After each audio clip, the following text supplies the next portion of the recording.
देख लेते हैं हम सेकंड पेपर में आपको पढ़ना है molecular biology and bio informatics. ठीक है, सेकंड पेपर में आपको बॉटनी मैंने बताया था, इसमें 2 पेपर पढ़ना है, molecular biology and bio informatics. काफ़ी इंपॉर्टेंट है पेपर ये भी, इसमें से काफ़ी क्वेश्चन लॉन्ग बनते हैं, शॉर्ट बनते हैं।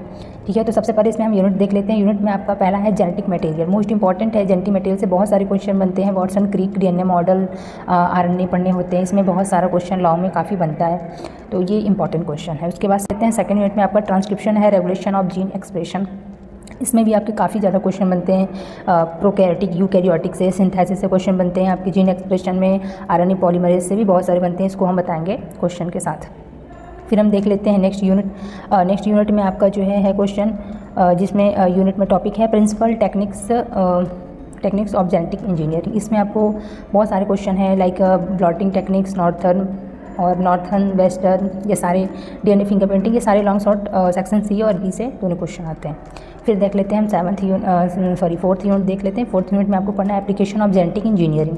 जेनेटिक इंजीनियरिंग में भी बहुत आपके लॉन्ग क्वेश्चन बनते हैं, शॉर्ट भी बनते हैं। फिर फिफ्थ यूनिट देख लेते हैं, जिसमें आपको bio informatics and its application है। इसमें भी आपके काफ़ी ज़्यादा क्वेश्चन बनते हैं, लॉन्ग शॉर्ट दोनों बनते हैं।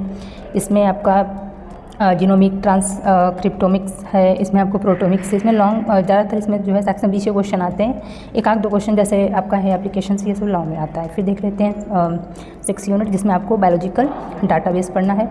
बायोलॉजिकल डाटाबेस में हम देख लेते हैं, इसमें आपको 2-4 पॉइंट ऐसे हैं जो कि क्वेश्चन आपके लॉन्ग में आ सकते हैं, नहीं तो आपके क्वेश्चन जो है सेक्शन बी में ही आते हैं। फिर देख लेते हैं 7th यूनिट, जिसमें आपका है data collection and data retrieval. इसमें आपको जो है जेनेटिक डाटा से रिलेटेड सारे पढ़ने हैं, जनरेशन ऑफ डाटा से रिलेटेड।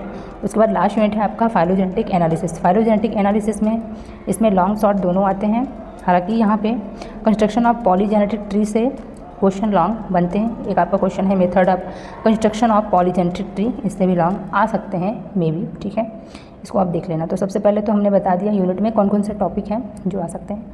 अब हम बताएंगे इंपॉर्टेंट क्वेश्चन जो कि एग्जाम में ज़्यादातर वो हर साल क्वेश्चन आते हैं, हर साल पूछा जाता है, इसको देख लेते हैं। दिया भी है, देख सकते हैं इसमें, और इतना टॉपिक है, इसको आप अच्छे से कवर कर लोगे सही। तो सबसे पहले यहाँ पे हम क्वेश्चन देखेंगे, ये है क्वेश्चन टॉपिक। उसमें जो है क्वेश्चन क्या क्या बन सकता है इसको हम बता दें। पहले यूनिट में जेनेटिक मटेरियल में जो क्वेश्चन बनेगा, सबसे तो इंपॉर्टेंट क्वेश्चन है वाटसन एंड क्रिक से।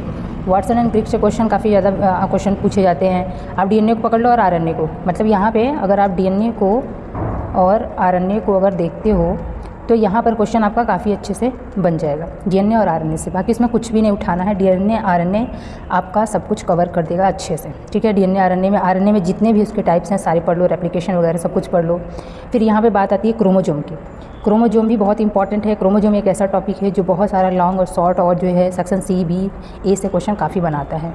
फिर यूनिट हम सेकंड देख लेते हैं।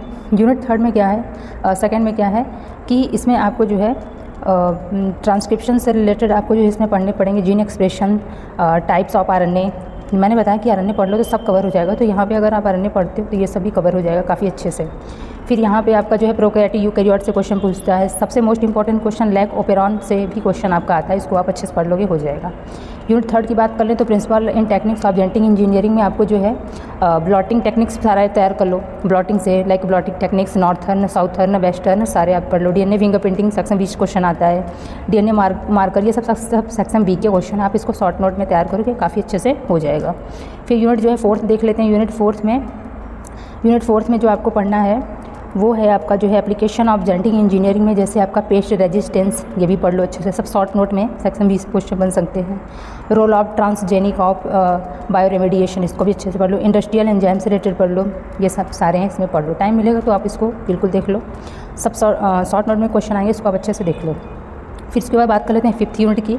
इसमें है bio informatics and its application. यहाँ पे जो है कंप्यूटर फंडामेंटल्स से रिलेटेड, बाकी इसमें अगर देखा जाए तो आप यहाँ पे जीनोमिक का शॉर्ट नोट तैयार कर लो।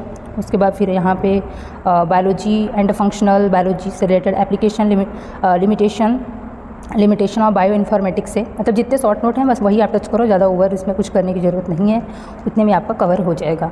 बायोलॉजिकल, फिर हम 6 यूनिट देख लेते हैं। यहाँ पे बायोलॉजिकल डाटाबेस है, जिसमें आपको जो है बायोलॉजिकल डाटाबेस से रिलेटेड पढ़ लो, प्राइमरी है, सेकेंडरी है, ये सारा पढ़ लो। उसके बाद फिर यहाँ पे मेटाबॉलिज्म पाथवे डाटाबेस है, टाइम मिलेगा तो आप इसको बिल्कुल देख लो। उसके बाद फिर हम 7th यूनिट देख लेते हैं।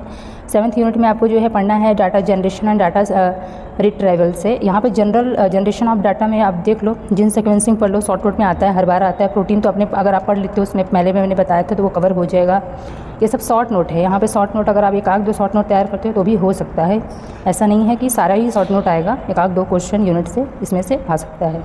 फिर हम जो है 8 यूनिट लास्ट है, इसको देख लेते हैं। इसमें आपको जो पढ़ना है फाइलोजेनेटिक एनालिसिस के अंदर, इसमें आपको जो है आइडेंटिटी एंड होमोलॉजी, उसके बाद जो है लोकल ग्लोबल, ये सब शॉर्ट नोट से क्वेश्चन बन सकते हैं, इसको आप अच्छे से देख लेना, यहाँ पे हो जाएगा। फिर उसके बाद लास्ट है फोलोजेनेटिक एनालिसिस में construction of phylogenetic tree, dendrograms method, ये सब आप देख लेना। टाइम मिलेगा तो इसको बिल्कुल देख लो। और ऐसा नहीं है कि सारे क्वेश्चन या सेक्शन ये जो है शॉर्ट नोट में आएंगे, हर यूनिट से एक एक दो क्वेश्चन आता रहता है। तो आपका जो है ये कवर हो चुका है जो पेपर था, सेकंड पेपर, और अच्छे से तैयारी करो। दोनों पेपर अच्छे से हो चुका है, कोई दिक्कत नहीं है। और उसके बाद जो है एग्ज़ाम में सब अच्छे से करो, दोनों पेपर अच्छे से तैयार कर लो। बाकी एग्ज़ाम के लिए ऑल द बेस्ट, अच्छे से तैयारी करो।